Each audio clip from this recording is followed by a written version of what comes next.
Welcome back to the Halftime Report. I'm Dominic Chu with your ETF Edge. Thematic ETF investing has gained a lot of popularity over the last few years. And of course, artificial intelligence has been a huge driver of those flows. But is AI the only game in town? Joining me now is Ryan O'Connor. He's the CEO of Global X ETFs. They do a lot of thematic investing.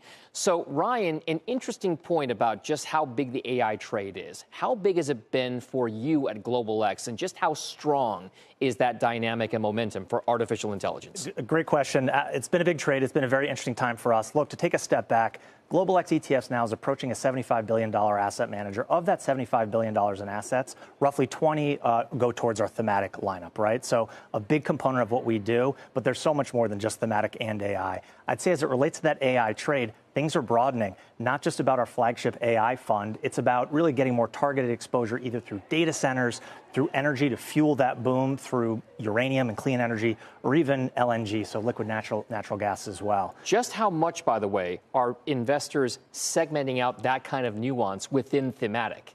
AI trade, now it's data centers, it could be energy around it. How is that demand going to develop? Look, that demand is going to continue to grow. We've seen it grow on a year-to-date basis. Last week, even with some of the headlines around AI, we saw that continue to extend. You know, one component we've seen folks get more granular is around defense technology, right? So SHLD has been a really big fund for us this year, over $3 billion in net new funds, something that we see as NATO countries are defending themselves and arming up is going to be a trend that we see continue. All right, Ryan, thank you very much for that conversation. We're going to continue this conversation over at etfedge.cnbc.com. Ryan is going to be joined by Mike Akins, the founding partner over at ETF Action, Scott. So a big conversation about thematic investing. I'll send things back over to you guys.